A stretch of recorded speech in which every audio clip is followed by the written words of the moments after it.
द्वितीय श्रीक्षेत्र बारिपदार अनन्य परंपरा मध्यरे अन्यतम बांटिया जगन्नाथक बाहुड़ा यात्रा कुनी कुनी भक्तों गहन अनुष्ठित हो जाइछि। कुनी कुनी भक्त मानक हाथ में रथ टणा होई रत्नवेद को बाहुड़ी जाइछन्ति बारिपदार बांटिया जगन्नाथ। बारिपदा रथयात्रा रे बांटिया जगन्नाथ मंदिरर एक स्वतंत्रता रही। श्री श्री हरि बलदेव जीउक 2 दिन रथ टणा हेउथिबा स्थले बांटिया जगन्नाथक रथयात्रा मात्र गोटे दिन होइथाय। बाहुड़ा समय रे मध्य शेष दिन रथ टणा जाए। एही बांटिया जगन्नाथक रथ टणा विशेष करी एक पार्थक्य नीति निर्धारित करिथाय। अल्प बयसर शिशुठारु आरंभ करी 14 बयसर किशोर किशोरी माने एही रथ को टाणी थांती। बुधवार एही रथ को सकाळ समय रे टणा जाइथिला। भक्तिमय परिवेश मध्यरे बांटिया जगन्नाथ मंदिर बाहुड़ा रथ टणारे बालक बालिका रथ टाणी बेस आनंद अनुभव करिथिबा प्रकाश करिसंती।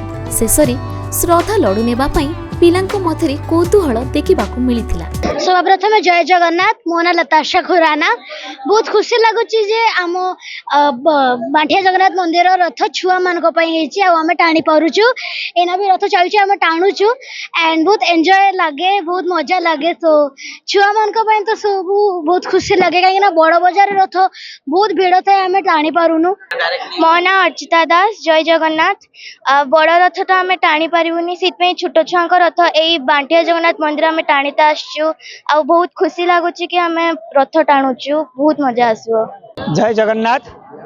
भागवत पंडा, जगन्नाथ संस्कृतिर गवेषक एवं ये रथर उद्घोषक।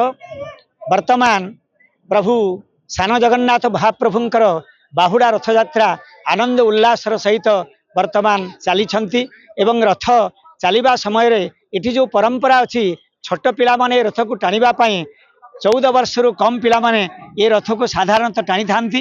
जेहेतु महाराजा से दिन पिला मानकु देखिकरी पिला मानक थिबा उत्साह को चरितार्थ करिबा पई से को सुंदर मंदिर निर्माण कले एवं सान जगन्नाथ महाप्रभु को प्रतिष्ठा करी ताकू रथ तैयारी कले एवं रथ रे केवल पिला मानकु रथ टाणिबा पई ये सुजग प्रदान करिबा लागि ये रथ आरंभ होइतिला एवं आज आनंद उल्लासर सहित पिला माने मध्य ये रथ को टाणुछंती।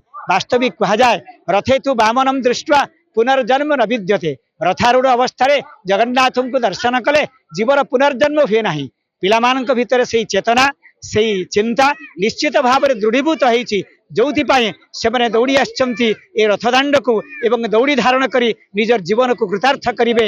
एवं आज जो रथयात्रा होची ए रथयात्रा निश्चित भाव में समग्र ओडिशा रे एक नियारा परंपरा सृष्टि करिछि जोटी की केवल पिला माने ये रथ टाणी थांती एवं आज मध्य से पिला माने ये रथ को टाणीबार बंदोबस्त करा जायछि एवं पिला माने ये दौड़ी को धारण करी राज्य को धारण करी आनंदर सहित हरिबल हुलहुली जयध्वनि रे कंपे दौछंती ये बड़दांड को एवं रथ चली निश्चित भाव में से माने तो धन्य तांकर जीवन मध्य धन्य तांकर बापा माँ मध्य धन्य जो माने भली आध्यात्मिक चेतना रे उद्दीप्त पिला मान को जन्म करिसंती सेमानकर बापा माँ को ये अवस्था निश्चित भाव में प्रणाम करी कारण से पिला मान भितर चेतना सृष्टि करिसंती से माने आसिकरी ये रथ को टाणुछंती। मयूरभंजरू प्रदीप्त होतांक रिपोर्ट खबर ओडिशा।